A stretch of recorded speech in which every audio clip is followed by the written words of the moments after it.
अर्धापूर तालुक्यातील नांदला दिग्रस येथे दिनांक 28 रविवार रोजी सायंकाळी भीम जयंतीनिमित्त आयोजित कार्यक्रमाच्या दरम्यान साऊंड सिस्टीम बंद करण्याच्या कारणावरून दोन्ही गटातील तरुणांत बाचाबाची होऊन दगडफेक केल्याप्रकरणी दिनांक 29 रोजी सोमवारी पहाटे पोलीस ठाण्यात दोन गटातील तक्रारीवरून परस्पर विरोधी गुन्हे दाखल करण्यात आले असल्याची माहिती ठाणे अंमलदार गणेश एमेकर यांनी दिली आहे। मिळालेल्या माहितीनुसार नांदला दिग्रस येथे रविवार रोजी सायंकाळी डॉक्टर बाबासाहेब आंबेडकर यांच्या जयंतीनिमित्त कार्यक्रम सुरू होता। गावातील काही तरुणांनी साऊंड आवाज कमी करा, कार्यक्रमात साऊंड बॉक्स का लावता म्हणत गैरकायद्याची मंडळी जमून जातीवाचक शिवीगाळ केल्याप्रकरणी महिलेच्या तक्रारीवरून 14 जणांविरुद्ध अर्धापूर पोलीस ठाण्यात अनुसूचित जाती जमाती अत्याचार प्रतिबंध कायद्याअंतर्गत गुन्हा दाखल करण्यात आला असून पुढील तपास उपविभागीय पोलीस अधिकारी डॅनियल बेन हे करत आहेत।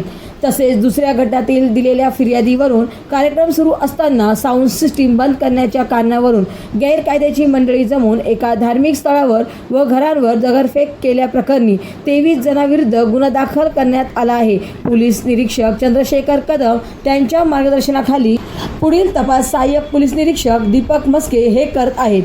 महाराष्ट्र वाईब न्यूज प्रतिनिधी सखाराम क्षीरसागर, अर्धापूर, जिल्हा नांदेड।